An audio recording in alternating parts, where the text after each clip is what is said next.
And many who think that since these proceedings seem to be carefully staged to result in my removal as Chief Justice, it would be best if I just retired or resigned rather than subject myself to an ill-motivated process. I have also received threats and veiled threats to the effect that if I fail to resign or retire voluntarily, I will be made to suffer some harm or the other. Hey, Mammy, as also a miracle, as a prophet, I don't tell you, the miracle what I did. Oh, yes, I said. Cast heat. Ready again, go. Yes, a Chief Justice. As a very miracle water because this is no a miraculous. As a pregnant fish, you know, and some adiano, to what's it, Uyachiano. No crack, Chief Justice. No crack. What are you trying to say? You pursue yet, yes, dear, now, patch it. To the Zorasa have with their kafra. Where does a Chief Justice fan no? You are found based on intellectual level. You find more political. I said, where political and spectacles. Now, when I'm unfortunate, say, Mami Gertrude Araba Isaba Saki Torkornoo, or a press conference, no MPP pending phobia. You know, most of me MPP communication members. And I'm in China, money no one encouraging a man when the press conference. Where does MPP before now organizing? Almost where does MPP before now organizing, but Gertrude Torkornoo, the suspended Chief Justice, said, "Men catch your Ghana for say the law is the law."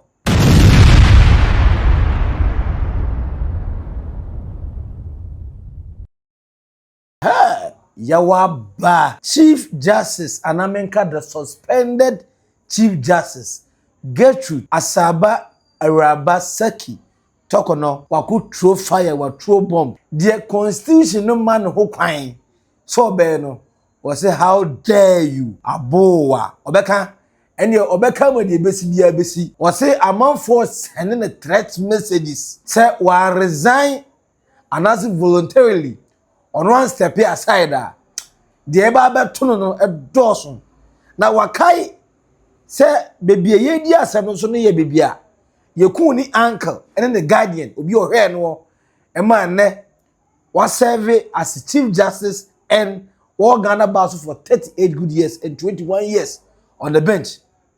On him the oka when him said judges be maybe a term the way for us who more Ghana ha baby ye di na asem no ne bonyo so e kai no da yeso bia enye da yeso mpa owie ne wan fans wa o say amanfo a o ma dwen o se ono obe resign no lala to la ene otwamu da asem de mu beka gosi na wuda efi so ono Gertrude Araba Asaba Saki Torkornoo say fu nyanya oginamu 24/7 obema ya ka asem na kowie amana di nkunim amana di bem because case na omo petition no de ne baaye no e unconstitutional eni Ghana mra bia mu na bibia nu a kire say ebetimi yentimi ni na asem at the same time emma no kwan emma no ye Chief Justice no because ensem na ye kan fa do yina no ye de bono ko adua say ye yi na fire kunya so a enye ye eye huligwala eye ensem tro ensem no papa bi adi Ghana be shiro na Felix Ozukwati say what one man reply from the government. John Mahama camp. Only Chief of Staff Julius Debra. Any Deputy Chief of Staff Sandogwemo. Omuni na reply. To reply when my friend Ozukwati acquire consent. On say hey Chief Justice Munyana Semano. Yoki ka no Munyana Semano. Who di yoki ka. Now when I say dun katia se check aseme ba pa na man ka bia ka me John. Ka me kokren. O say Chief Justice ni ka say ansem we de ene oyiwa. Atabi yate nenne.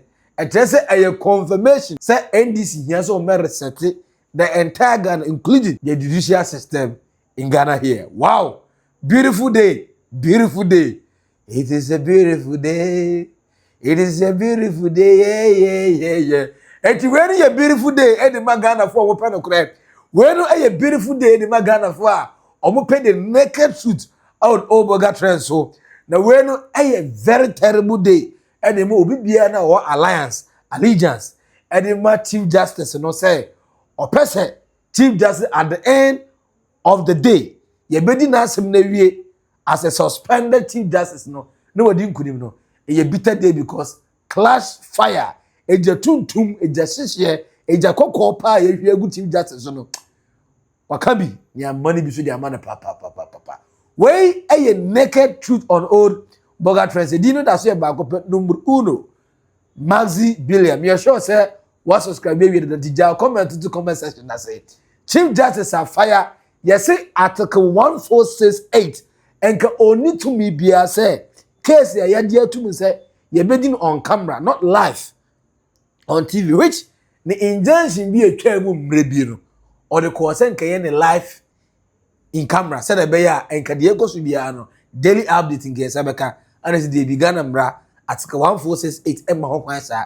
nemo a recorded you be recorded in camera at the end of the day you be in private said the beya timam before no the ordinary Ghanaian citizens no entimi poki omunos and create public judgment before the case enti nka ne papa mu ano panel na committee ni gohia ye be kan nye camera si so na evidence that was say ni kan say na one san say ni ejitu at the end of the day when you establish ye say decision na ya make but maame no akasa ten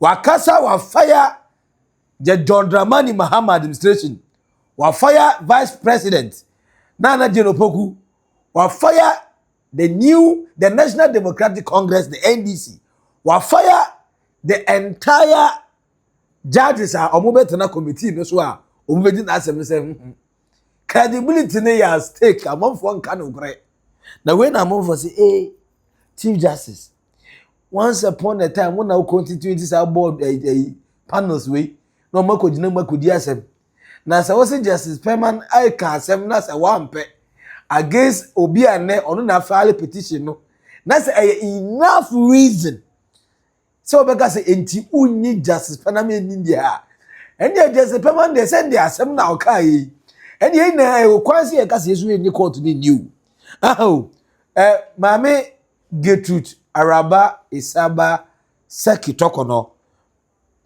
suspended Chief Justice what's it damn pa and how what's it way inconsistent how tell me explain how has it suddenly become unconstitutional or wrong conduct or incompetence for the Chief Justice to recommend to the President to consider for nomination judges who, in her view, satisfy the constitutional standard of high moral integrity? Yet, despite all the evidence provided, there is a hearing being conducted at Edu Lodge.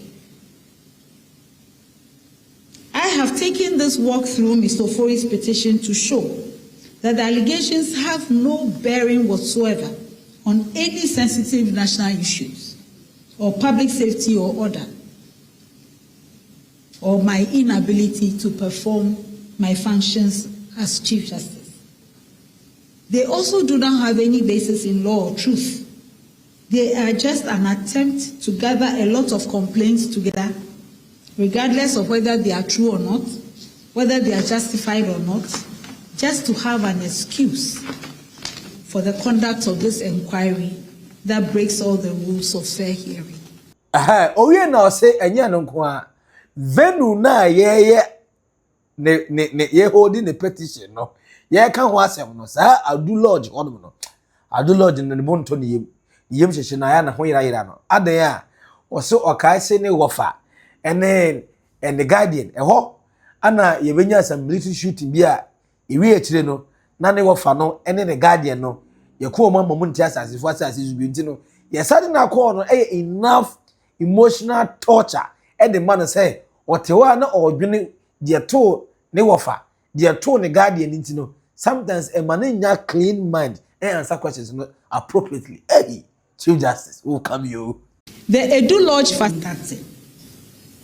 The Edu Lodge facility that the hearings are being conducted in featured very prominently in the planning of the murder of judges on June 30th, 1981. And this can be read about in the special investigative report on that terrible event in our nation's history. It will be recalled that there was a Major Samakwa, a military officer who was killed with the 3 High Court justices, who was a director of human resource of GIHOC. He was my uncle and my guardian when I entered the University of Ghana in September 1980. I was also living with him at the time he was abducted and murdered. Was Edu Lodge chosen for my inquiry to make me feel insecure? I think so. And I continue to hold the view that there's no reason why a judicial hearing is being conducted behind the high walls of Edu Lodge. Now, Kai said same place was last year in 2024. Nana Akufo-Addo, the former president, Edema Ghana, on the 8th Parliament of the 4th Republic, Ekojina the same Edu Lodge on the cast. Masa. Place no ya renovate no e kama ejana na so bibi ebo adwuma wadre omo se na that time no Chief Justice President we ni na nado e ka no na ofo aso no you okay nti e ba the same president wo se Edu Lodge ho no e kama de e ho e security zone na ne ye beti makọ me ko wa bibi ansi na nado Akufo-Addo mesrew fire. Gentlemen, I'm happy to be here today to commission the renovated A.L. Edu Diplomatic Lodge, a facility that embodies the generosity, vision, and patriotism of one of Ghana's finest sons, Mr. Amishadai Larson Edu, A.L. Edu, as he was popularly known. For you in a gas, Gertrude Torkornoo, who has a full because I am a full can. The more can I say? One is be pa man for be sending message ya mami no. Threaten me say because a man yen to one or met me come here assassin. When you serious threat pa o. I don't almost say almost say options in me nupe. Or resign and asking voluntarily or not on step aside. And can say me and become me yet money view and asking my transit. Me do my dear mayor as a Chief Justice in Nanu view. When be also before so see na on twice or any Chief Justice no. Onye for the life because when you protecting life then the safety is guaranteed. And also threaten the who pa wo dear to say man for threaten no. Now ono de wa we ata so say srebo no eye den obema asem ye kan go we because wanye sa na incentives be say omode man abra retire mo fama no. Again at the end of the day you be try to the book mo say ampaniampa odi boni we anyway nti ana yere sa so trade man no man yini free akunya so onyi ntum obema asem yaka akusi na wiye. Allow me to say that this is totally unknown in the rule of law in this country. If it was lawful, I would have no reason to alert the nation of the dangers they represent.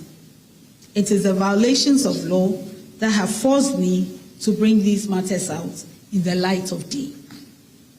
The final and fourth reason for this statement is that I have heard on several occasions from loved ones, persons who care, persons who may not know me beyond my public duties, and many who think that since these proceedings seem to be carefully staged to result in my removal as Chief Justice, it would be best if I just retired or resigned rather than subject myself to an ill-motivated process. I have also received threats and veiled threats to the effect that if I fail to resign or retire voluntarily, I will be made to suffer some harm or the other. Now, Chief Justice the case I say we so okay, baby I we ni there and ye I say ebusa amanfo foforo no so kire ma adwene first also kwache won na we first spokesperson Edema office of the president asem no cheche mo say ye blame upeni u boss John Mahama say onimasem ubi we dey agenda case kwa ye first we ni very unconstitutional petition na ye dey buy no kwa nipa dey petition buy no any nipa ye sa fa no so on na case so justice panama pema ya ye dey better na case so ono na dan de ko fit edim asem yi ba ya papa ya kro ya de gotna mu e kan se di ba no na sa asem nipa korona no saba de bi onyintu emfa ana monsafa no kwatena beebi a mo ne godi asem na ma hyeda de na kwhye bia a munim se bebo no hu na wahu se yekumi wofa ewa ha yekumi guardian wa ha judges for bi mre bi atwam yekumi no kwa ya na NDC fo yayi at the same time me so mi say judge mama threat say me si man si asem be si de mo ye de asem opesa asem na eba ana for so go ati say ongana nto boa adu lodge hono me kama bibia ya fine again per article 1468 case we within the private places into onwa aware as a chief justice again we was at to aso say and see wa ohun de ndie or this military killing no de beba sa case we mu na case we different again almost a man kwan so on kire bibia the security you be protecting to nim say bibia ni a you protecting no heavily and also nim say assistance now wabanya a national attention into Ghana for hwe no de o me na kwa ye ne bone the way so ni sama police so kwache fa so to ne bo asese ne the chief justice can ye bia no we to agu Gertrude Torkornoo asen wo kan bia no we get away is that the attempt to link the dastardly killings of some Supreme Court judges and a military officer to this case are most disingenuous. To begin with, this government and President Mahama have nothing to do with the killing of any judge. Second, there's absolutely no nexus between the petitions that have been brought and that unfortunate incident in our past. So any effort to link the two is regrettable and should not find space in this sort of discourse. It is most undesirable, it is most unacceptable. Now, the venue in question is the Edu Lodge. Yes, it is close to the Osu Castle, which used to be the former seat of government. As I speak, there are government agencies that operate there. So it is a public place. The Osu Castle is a public place. You can go there to conduct official government business. Beside it are private residences owned by Ghanaians who move freely in and out of their residence, even though they are situated very close to the Osu Castle. So the impression that a facility in the vicinity of the Osu Castle necessarily makes it intimidating or foreboding is completely misplaced. It is unfair. It is not justifiable. Now, Edu Lodge is a state facility which is often used to house high-ranking officials who visit the Republic of Ghana. It belongs to the state. The decision to use that place was not that of government or President Mahama. The committee requested that they needed facilities of a certain status that could house their activities and that could facilitate a smooth running of the proceedings. And that facility was available. It is equipped with modern amenities that will facilitate the work of the committee. And the state only offered it upon the request of the committee. Let me also state that that facility is not intimidating. It is like any regular state facility. Now, when a Mahmoud Kabore, and Madame Fonisono, or say, Chief Justice here, suspending the female version of Abronye, Chamaun to me. Also, the female version of Chamaun to me because Chamaun to me now no content creator. Sana get to talk on us why no content creator. As a drama and de so names a monopole so say a menstrual pains soon na wanyana or they can yo the oya own tias you wouldn't de or yes. Or say my media ye now no one him say and then rana minimum media him as a chief justice and fa boguso oye we na say think just say yam fa chief justice no yan can say Gertrude Torkornoo say oh okay and is a judge bit na case be so no di mo bi na say case corona na ye fa so na say de nipa na say the case ba na ye ka say o meta na so biewu a wo as a chief justice obunyu ye mo ah ne wadi atumi say ye reset aha you know I say think the o ka so the down for this no or say wadi atumi say ye reset Ghana including the judiciary sector because the judiciary hono no especially in the last 8 years election petition ye de ba ye electoral commissioner ya mana nyina boss mu miwa previous ones na no the like of Charlotte say any friends Afarijan na gina boss mu ono nko ade da bi exempted no ono nko so na declare election 3 good times and count anya ohwe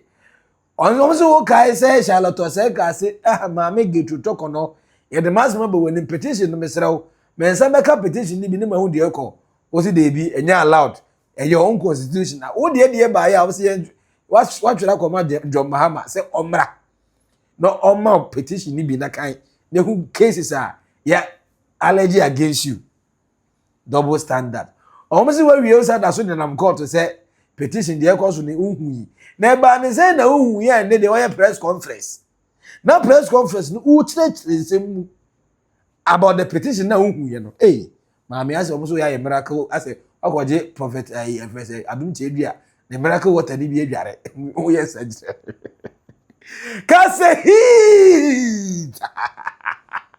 ready again yes chief justice as a wadare miracle water because this no miraculous as a pregnant fish and some ade no otubo ase o ya tia no ne kura chief justice no kura what are you trying to say the person you yet yes there na wo pa akire na we na tie sorry say o won sem bebre but on kan gosi akire but the top of bom ni na no say say chief justice no worried with case na cause no onyi ono an judges ni a but o say nimpefe say eni kwan say case na cause ni gina publicly e kan about the case abra case ni kan wie ya and the say Ghanaians cry worried as one and a lead justice system no because if this is one is called our chief justice no on one undermine the same constitution the same rule of law how the year dumana and the same man will busu that who no bro busu enti we kura na wa ye no a fresh case man for betima petition for from ama ye gina we nko anso e dey yi na dia chief justice to the sorry say ha we dia kafra we dey say chief justice fa no ya amfa no based on intellectual level ya fa no more political as a wearing no political spectacles now when a man for say maame Gertrude araba isaba saki Torkornoo okwe ne press conference na MPP penimfo bi a yenim omo so omo MPP communication members enam ne nchen a omo ne no na encourage na man akwa ne press conference we dey say MPP for na organize omo so we dey say MPP for na organize but Gertrude Torkornoo the suspended chief justice Seven catch Ghana for say the law is the law. We enemy me naked truth. Medebao. Our old burger trends. And so yes, this is naked truth. Ya kano kurano ye papa mu pense mu say the yakuma kokko ni adu dwemu yi ne nso no amana kanebre bo a ye kwakonoa akototo bia we ni wi a ye beno akokko no e da kwakọ ye fried rice no sa pepepe subscribe like na share mo nyanya bi hwe comment no to comment section na say chief justice akasa o say amanfo threat no nya mbeko no o so on force no on resign and also step aside fellows also kwache our spokesperson the man office of the president at the bank all those rumors and stories o say nya nakure I say do nkatia say lie chief justice Gertrude say dey no mo kan na nakure I say reset everything about Ghana justice system. Sorry, I'm mani bi obi anu say ono chief justice dey omunka wa mani bi am chief justice say wo dey yesi men koye constitution no article 1468 e ka cha se men yen wa kwakoye yesi untimi nko counsel publicly wo na out court e bua nsem wo court no wo te wa ko court of public opinion aden wo be so make judgment ma ase wanga se onye hu mra no nimu mra no anti fire ja comment no comment section na say na me so me nka me comment no me so me dey ha me hye me bo so na e kama ko ma me nka nti simple titia and also titu ebi Gertrude Torkornoo meaning what the motivation is because it seems there's every time a panic decision. One, this particular case are all lamenting on stage, you know, what they call court. Emma first they 3-2, second at appeal and they unanimous judges ni na 5 ni na G2 mu precopert ne bi eni who say the chief justice does not stand in position to decide on these cases into ongotenan chain Now, how the constitution spelling out the case? Say in one, there will be a friend camera live. It will be on recorded camera. I have recorded every incident. At the same time, we pay a venue. A merit say it may be a case of this magnitude. Yeah, panel members now not all contested. See ye be free mono. According to the judges, they didn't find any tangible reason in her suggestions that no they must say enough grounds or reasons. I say ye judge that is justice official. Want to man substantiate the lawyer go for damage went to one. Now the case have started. Yes, I see the bisansem, cancel. Then you come out from that place, knowing the rule of law, knowing the constitution very well, as someone aware Chief Justice. Then you come out to do what the constitution does not allow you to do. At this point, I'm attempting to believe and accept those who are making the claims and they say Chief Justice is a bit dramatic. As Oyama, this is theatric. I say more like say yes, nibi, and a man for person you create attention. And the tongue story, we know. This is supposed to protect our constitution. Like she rightly said, the law is the law. And why not allow the law to work? And if someone or some people have the notion to say, or not, or yet the bidding of the NPP, there are clear cases and incidents, right? There are the time where a friend is saying the family law, Sam George, any certain member of parliament as a private law, it tries over the parliament. You're passing in parliament. You're the case in Dumi. Send another one saying, look, don't forget, say, the majority in parliament in that last 4 years of Nanado was the MPP, not the NDC. And how miraculously the NDC was able to win more votes to enable that law to be passed. No? It tells you how some of even the MPP members were not okay with the gayism, the lesbianism, the homosexuality. Yeah, they got to the president himself on sign as a bill. No, I'm not making comment. He said, what is it? But with the case now, all canano, ampanyampa, the we are not which the last guy, our city, a fali case. Sa case,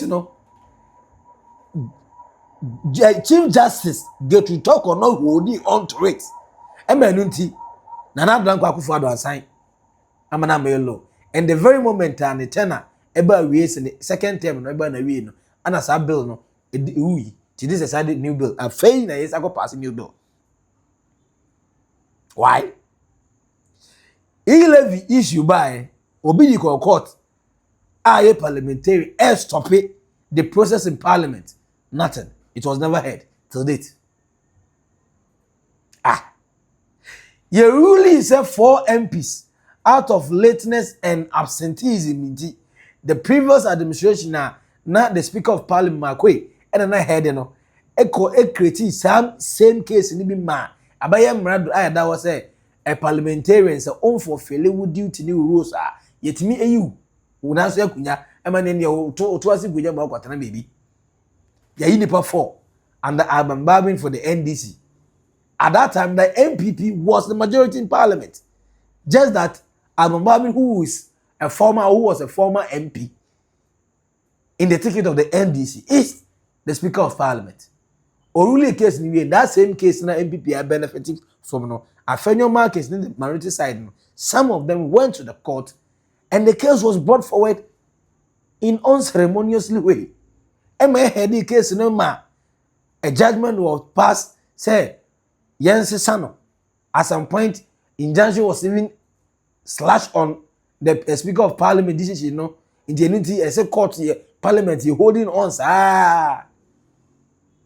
So if the Chief Justice can preside on certain cases that is deemed important, why not other cases? And equally important to the people of Ghanaians. Because the Chief Justice was not a justice for the MPP, even though the MPP administration and they appointed, but not a Chief Justice, the woman who stands as the head of our justice system. Yeah, no quick on the general. So after say yes, suspending the Chief Justice, the group of people that have made demonstrations so far, the MPP, the minority side in Parliament, constant press conferences, going to court, Vincent Assefuwa as an MP, Eco Court from the minority side in Parliament, the MPP. Yanya Godfrey Damian or defended as the former attorney general or defended a friend Gertrude Torkornoo.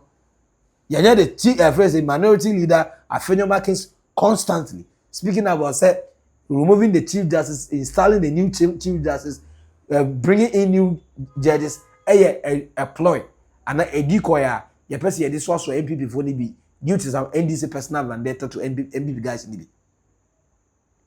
And today, forgetting even the people who are around here, the constitutional canon, which is Article 1468, clear, explaining out clear.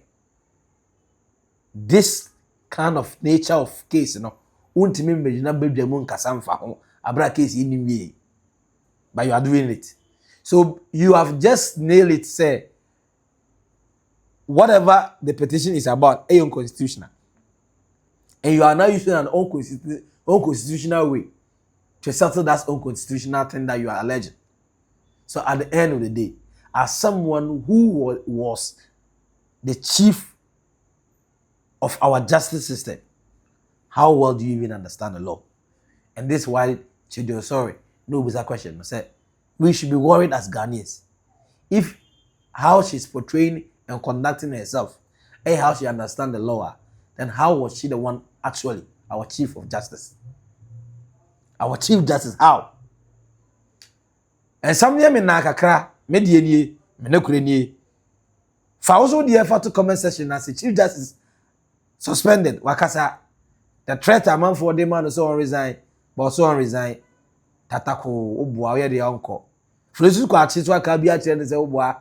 You could offer a guardian, I will do lodge one man, and they are properly shaped.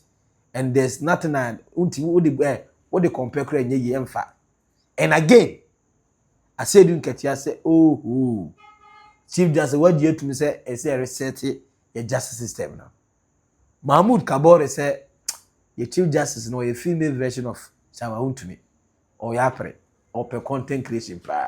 And do you know a maxi billion show no life naked truth on old boga trends. Me sure say what subscribe, won't subscribe, I subscribe it. You see, I come on very good. When you don't know I like it, now I share, now I catch you so also maybe. Never I'll comment no at the comment section. I say the Chief Justice and one sense baby I do no aye heat. Macro, bye bye.